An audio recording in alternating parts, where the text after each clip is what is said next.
बड़ सुंदर एगो लड़की छलै। जतबा ओ सुंदर छलै ओतबा ओ ईमानदारो छलै। नहि केकरो से झूठ बाजने, नहि फालतू के गप केने, बस अपन काज से काज। ओही क्लास में एगो लड़का छलै। ओ मने मन ओकरा से बड़ प्रेम करै छलै। लड़का हरदम ओकर छोट मोट काज क देल करै छलै।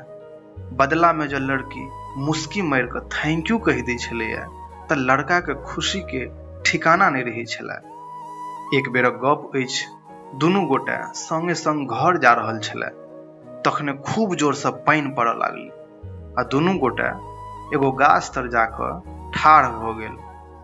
गाछ बेसी पैघ नहीं छलैया, जै कारण पानि टिपिर टिपिर नीचा चुबि क गिर रहल छलै।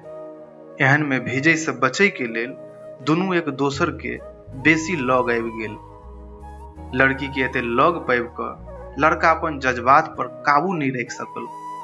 ओ लड़की के प्रपोज क देलक। लड़कियों मने मन लड़का के चाही छला, तै दुआरे उहो राजी भ गेल आ एहि तरहे दुनू के प्रेम परवान चढ़य लागल। एक बेरक गप अछि, लड़की ओही गाछक नीचा ओहि लड़का के इंतजार क रहल छलै। लड़का बड़ देर से आयल। ओकरा देख क लड़की नाराजगी से बाजली, अहाँ एते देर से किया एलहुं? हमर त प्राणे निकलि गेल छलै। ई सुनि क लड़का बाजल, प्रीतम, हम अहाँ से दूर कहाँ गेल छलहुं, हम त अहीं के दिल में रहै छी। अहाँ के विश्वास नहीं अछि त अपन दिल से पूछि लिअ। लड़का के ई प्यार सन गप सुनि क लड़की अपन सब तामस बिसरि गेल आ दौड़ क लड़का से लिपटि गेल। एक दिन दुनू गोटा ओही गाछक नीचा बैस क गप क रहल छलै। लड़की गाछ से अड़ैक क बैसल छलै आ लड़का ओकर गोदी में माथ राखि क लेटल छलै। तखने लड़की बाजल, जानू, आब अहाँक जुदाई हमरा से बर्दाश्त नहीं होइत अछि। अहाँ बिन एक एक क्षण हमरा लेल 100 बरख जकाँ बुझाइत अछि। अहाँ हमरा से विवाह क लिअ, नहीं त हम मरि जायब। लड़का झट से लड़की के मुंह पर अपन हाथ राखि देलक आ बाजल, हमर जान, एहन गप नहीं कयल करू। यदि अहाँ के किछु भ जाय तखन हम कोना जिंदा रहब? फेर ओ किछु सोचैत बाजल, अहाँ चिंता नहीं करू, हम जल्दीए अपन घरक लोक सब से गप करब। धीरे धीरे बड़ समय बीत गेल। एक दिनक गप अछि, दुनू गोटे ओही गाछक नीचा बैसल छलै। ओहि समय लड़का के मुंह उतरल छलै।